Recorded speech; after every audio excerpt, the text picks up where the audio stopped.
Stockport County remain your leaders over in the Vanarama National League, as of course we head into yet another busy week. But of course, breathing down the next is Chesterfield and Deadpool FC. Can they make ground? We'll take a little look next.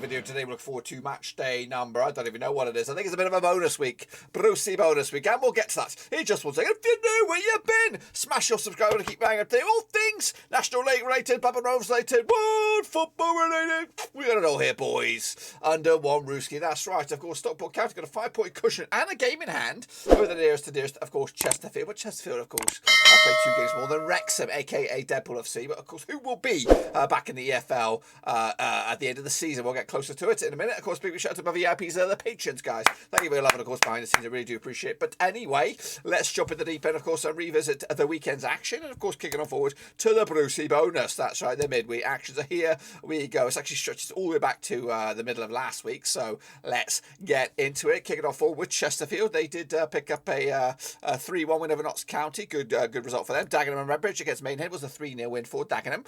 Wrexham, of course, a 2-0 win over Kingston and got the one bang on the nose. As you can see, they're pretty good so far. 3 out of 3. Aldershot against Stockport was a 2-0 win. Got that one spot on as well.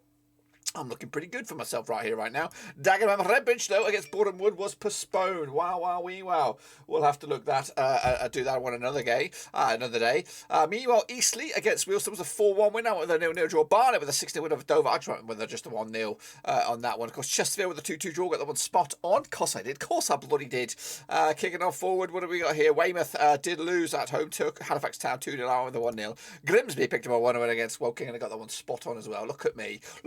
Meanwhile, Maidenhead against Altrincham was a draw. It was a draw indeed. Knox County with a 1-1 draw with a 2-1 win. And of course, Solihull with a 2-2 draw against Kingsley. And then wrapping up. Torquay United and Bromley also drawn. I'm going to count mine up here. 1, 2, 3, 4, 5, 6, 7, 8, 9. I think that's either top or very, very top for this week. Let's take a look at it. Of course, this is the state of play in the league, I believe. Am I right? Let me just double check this. Stockport County, 67 points. No, it's not. Change it up, Dirk. There we have it. Of course, by as if by magic, it has updated to Stockport County leading, of course, 67 points on the board. Chesterfield are in second with 62. And of course, Wrexham down the foot there, one in third. 58 points on the board. They have actually played a game more than Halifax. Of course, Bournemouth, of course, also in the discussion. I've got 5 games in hand on the likes of Chesterfield and 4 games in hand, of course, on the likes of Stockport. Down the foot of the table, it is Dover, of course. I think they've actually been relegated. I think it's been confirmed on the weekend. Kingsley, and of course, in trouble as well. Weymouth as well. Looks like home and hosed at the moment. Of course, Aldershot doing it just enough to stay in the league this season. Anyways, taking a look at, of course, the Pickaroos. They've got 9. Not many people get involved this week, but of course, me and James specifically are great. Of course, picking up 9 bins there. So well done to him and well done to me for doing what we do. Of course, let's take a look at the mini leaderboard then, shall we? Of course, again, not that sporadic, but of course, I've started something, so we're going to finish it. So all the way there, then Deep Out the Great with 58 points on the board. James specifically are great with 55, and Russell Frost with 50. That is the mini season, of course, back at the second half of the season. Of course, we have the Master Leaderboard, which of course will be available for Patreons. Again, I am very, very busy, and it is crazy trying to maintain as many leagues as I am, and I'm trying to do my best. So next season it will be a much more slicker operation. So just bear with me. I know it's not been stellar this year, but it has been pretty mad. That was the link right there. If you want to get involved with this week, it is a bit of a Brucey bonus, and we're going to take a look at them right here, right now. They're actually all over the place. So this is going to be quite sporadic, so bear with me. Kicking all off with Maidenhead. They're going to be taking on, of course, Wealdstone. Of course, that was previously scheduled for match number 23. So we'll jump at the deep end, of course, and have a little look at this one. Hopefully, no, of course not. Of course not. It's not going to be easy, is it? It's going to be a right pain in the arse. So let's try and look at I don't even know this one. Can this do something? No, that ain't gonna cut it either. That is not gonna cut it. We're gonna look at let's just jump in this one. Let's go in here and try, and let's just build. We're going to build these suckers. So we're going to kick it all off with Maidenhead. They are scheduled to take place up against Wealdstone, of course, this coming Tuesday. I think the majority of the games, if not all of them, will take place this Tuesday. It is a double match week, of course, so we'll get these picks done by today, and of course at the end of the week or middle of the week, we'll go into the weekend's action. So Maidenhead up against Wealdstone, taking place on the 8th of March, of course. That's in Maidenhead. Played each other 12 times, 2014. 4 for Maidenhead, 3 for Wealdstone, and 5 draws. Just one defeat defeat though in the past 6 for Maidenhead right now, up against the Wealdstone side who haven't won the last 4, of course. Last time around in Maidenhead was a 4-0 win for Maidenhead. In fact, Maidenhead have won the last 3 and have conceded a goal in the last 3. And they've scored 12 goals without return, goodness gracious me. Kicking off forward though, Maidenhead pick up a 0-0 draw against Altrincham and come into this back-to-back scoreless affairs. Meanwhile, Wealdstone picking up a 4-1 loss against Eastleigh. I do have basic odds on this, so the basic odds go in favour of Maidenhead. The other favourites, Wealdstone, of course, are massively underdogs on this one. I'm going to back Maidenhead here with a 1-0, just the 1-0 win to get over the line. Kick it off forward though, we have Wrexham up against Boreham, of course, over in Wales. Of course, Wrexham trying to get closer, trying to do the unthinkable. Of course, been steady eddies this past a few weeks. A difficult game though, this one. Of course, is it 2nd versus 5th or something like that? But anyway, played each other 12 times in 2015. 10 wins for Wrexham, 1 win for Boreham and 1 draw. Wrexham 1-5 on the spin, 83% form for them right now. Up against Boreham, so just 1 win in 5 for them. 1 win in 4, sorry. 2 wins in 5 for Boreham coming at you. Last time around though, in Wales, in the league, it was a 2-1 win for Wrexham. That's back in October 2020. The reverse fixture, of course, for this season hasn't taken place yet. They've also played each other in the FA Trophy, and it was a 3-0 win for Wrexham as well. So Wrexham have actually won 3 in the spin against Boreham. And Boreham do come into this on the back of that 2-0 loss against Everton in the FA Cup. Meanwhile, Wrexham with a 2-0 win over Kings Lynn last round. The odds here, quite tight-ish, but Wrexham are comfortably favourites here over at home. So back the Welsh here. Going to go with a 2-1 win for them to take it to the house. Kicking on forward is Kings Lynn.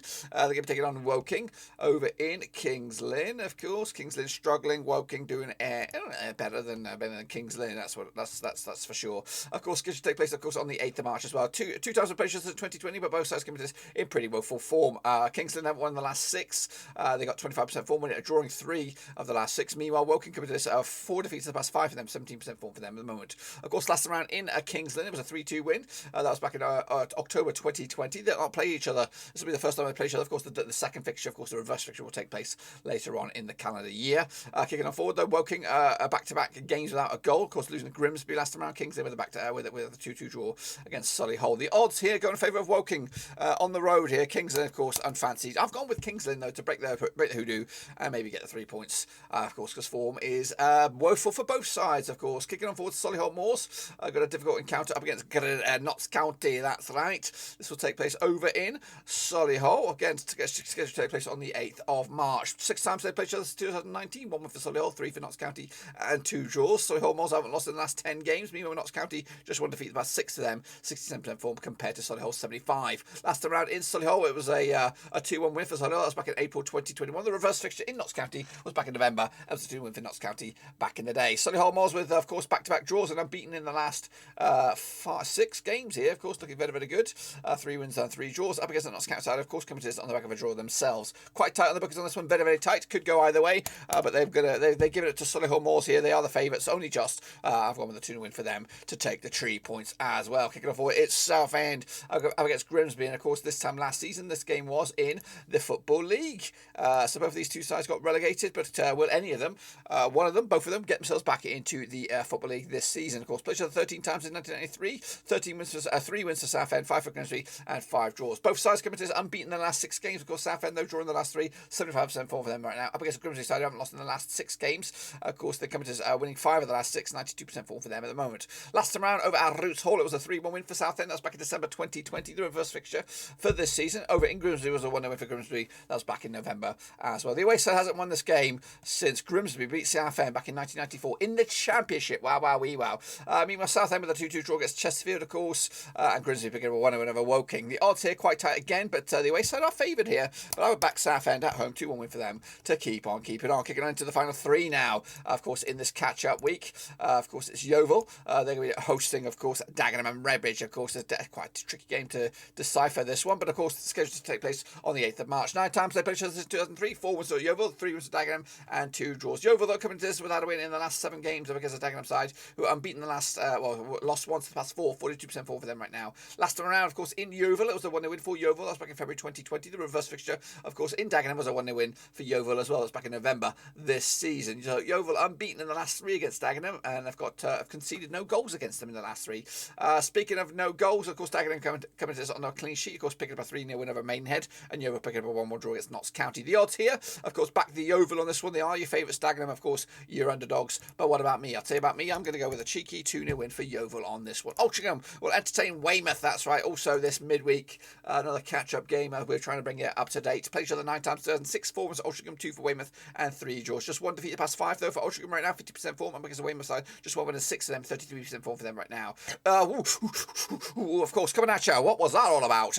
Coming at you last round in Altrincham was a 0-0 draw. That was back in October 2020. The reverse fixture though in Weymouth was the 4-1 win for Altrincham. That was back in November. Altrincham with a 0-0 draw against Maidenhead and haven't conceded a goal in the last 2 games. Meanwhile, of course, Weymouth also haven't scored in the last 2 games, so it smells like a home win already. Of course, the bookies on the odds of this one go in favour of Altrincham. They are favoured to win this one, and I've gone with the 1-1 draw myself on this. And into the final one we've got Halifax Town. Goodness gracious me, they are taking on Dover Athletic. Red hot home win you would expect on this one. Of course, Dover already down. Of course, going to go in the Vanarama South next season, I expect. Played 11 times since 2014, 7 for Halifax Town, 3 for Dover, and of course 1 draw. Of course, just 1 defeat though in the past 5 for Halifax Town, 58% form. Against the Dover Athletic side, of course, winless in the last 6 games. Of course, picking up 5 defeats and 1 draw, 8% form for them right now. Last round, of course, in Halifax was a 4-2 win for Halifax, and of course Halifax Town picked up 3 wins on the spin against Dover Athletic. Dover with a 6-0 loss against Barnet last round. Of course, Halifax with a 2-0 win over Weymouth and coming to us on back-to-back clean sheets. Of course, red hot favourites is your Halifax. They should take this win quite comfortably. I've gone with a 2-0 win to take it to the house. That's, of course, my pick-a-roos. Of course, what about you? Let's get yours in using the link Cutley non-league, and you can get your name in lights. Remember, we have just started the month of March, so a good chance for you to get your name in lights and maybe even win a bit of a prize at the end of the season. But that is it. Be sure to give it some love and smash your thumbs up, smash your subscribe. I'll see you soon, of course, the middle of the week when, of course, we come back for the weekend's action. But until then, smash thumbs up, smash subscribe. I'll see you soon. Until then, we're done for now.